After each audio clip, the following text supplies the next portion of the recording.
Diagnosis হওয়ার পর কাউন্সেলিংটি কীভাবে করেন?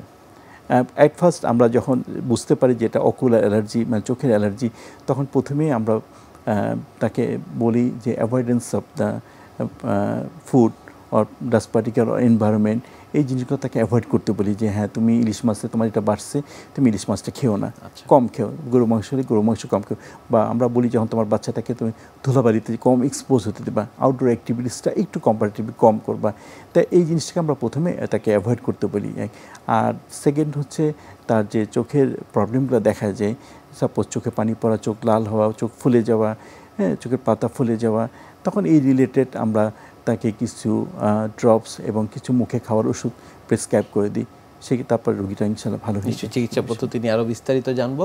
তবে অনেকের ক্ষেত্রে আমরা দেখি যে চোখে আসলে চুলকানির সমস্যা কিংবা অ্যালার্জিজনিত সমস্যা রয়েছে, চিকিৎসকের শরণাপন্ন হচ্ছেন না, পরবর্তী সময় আসলে কী কী জটিলতার সম্মুখীন তারা হতে পারেন?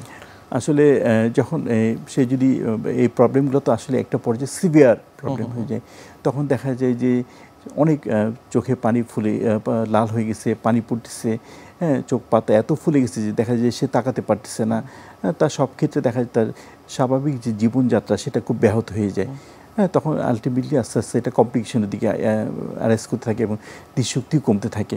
হ্যাঁ আলটিমেটলি তো তাকে হসপিটালাইজ বা চোখের চিকিৎসকের কাছে অবশ্যই যেতে হবে। চোখের অ্যালার্জির সাথে পারিবারিক ইতিহাস কিভাবে আসলে সম্পৃক্ত? এটা আসলে এটা একটা ফ্যামিলি, বেশিরভাগ ক্ষেত্রে আমরা দেখি যে আমাদের কাছে যখন পেশেন্টগুলো আসে তা দেখা যায় মোস্ট কমনলি এটা একটা ফ্যামিলি হিস্ট্রি থাকে। দেখা যায় তার বাবা মা, হ্যাঁ তার ফ্যামিলি ব্যাকগ্রাউন্ডে তার ভাই বোনের থাকে। এবং অ্যাটোপিক অ্যালার্জি বলে একটা কথা আছে, এটা জেনেটিক্যালি প্রিডিসপোজ, দ্যাট মিনস তার জেনেটিক্সের একটা সম্পর্ক থাকে এই ক্ষেত্রে। দেখা যায় যে তার ফ্যামিলি হিস্ট্রি যখন থাকে তখন তাদেরও এই অ্যালার্জিটা হয়।